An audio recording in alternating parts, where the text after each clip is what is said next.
bigla na lang daw tumigil ang tren sa may bandang tulay ng Guadalupe. Kumusta ka na, munting Trese? Magandang gabi, Nuno. Trese is a supernatural detective series, and it's all about Alexandra Trese, who helps out the police every time they encounter a weird case that would involve an aswang, a ghost, a tikbalang, or some other creature from Philippine folklore. Hi, I'm Budjette Tan. I am the writer and co-creator of the comic book Trese. Trese was inspired by growing up in Manila. I grew up in the same environment where people were told, you need to say tabi-tabi po if you see, a mound of dirt near a tree kasi baka may duwende dyan. You need to hang garlic on your window kasi baka may aswang sa labas. My mom told me stories about how we used to live in a haunted house. There was supposedly duende that lived in the garden. In the 80s, there were newspaper headlines about a manananggal attacking Manila. So, growing up and seeing and hearing these stories, I couldn't help but feel like Manila is such a magical and very dangerous place. I was a fan of Voltes 5. So that was, I was a kid of the 80s, of the 70s. So I was a fan of the big robots, Voltes 5, Mazinger Z, and all of those things. I think the other big influence for Trese around 2005 was when they released the Ghost in the Shell TV series on cable. So I only found out about it later, but turns out Kayo was also watching that same show. And I guess we were both influenced by the stories and the art of Ghost in the Shell. But the first draft of Trese is he was actually a guy. He was a tough guy. So he was Anton Trese, and he was like this tough guy that fought aswang with a buntut pagi. And when Kayo drew him and sent me the sketch, I looked at that sketch and I said, "Wow, what a cool-looking character." But in the back of my head, I also thought, why does it feel so typical? It's very cliche to see another tough guy fighting monsters. And then I just thought and texted Kayo back and I said, "What if Trese was a woman?" And Kayo said, "Oh, that would make Trese more cool." And in the same day, he actually emailed me a new sketch of Trese with her devil's haircut and all of that. So, with no other character design, I saw Kayo's sketch and I thought, yep, this is it. She's our character.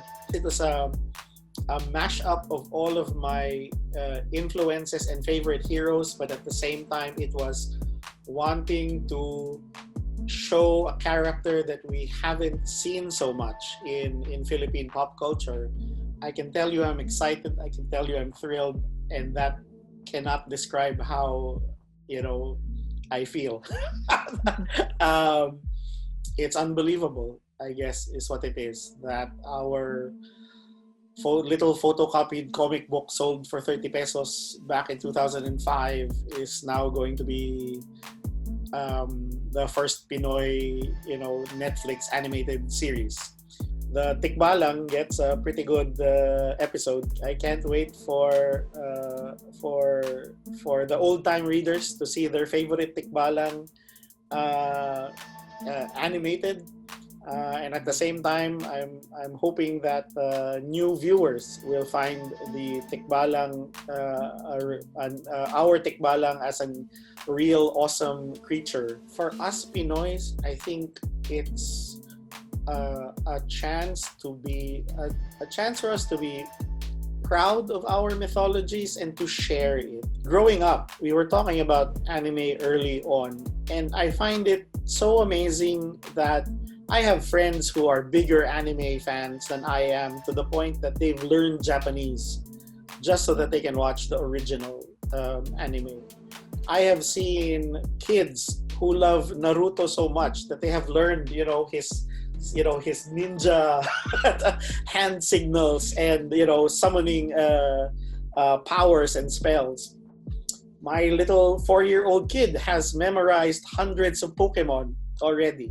I think we have such a rich mythology and again, creatures from folklore, from our lower mythology, that it's something that I think will be found fascinating not just by Pinoys, but by the rest of the world.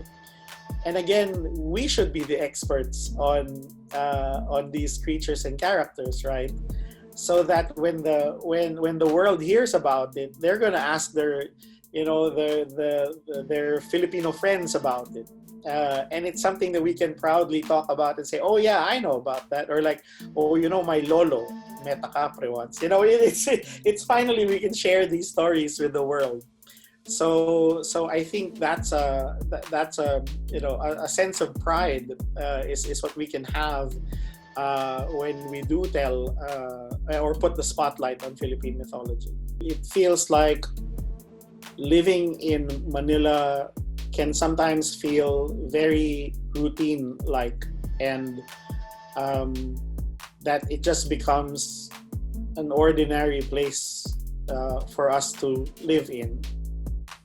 So I do hope that when they read Trese, that they can then see the city again from the eyes of Trese and start wondering, oh, this corner that I always stand and wait for the jeepney, is there a diwata in this tree? Or is there a nuno under the manhole?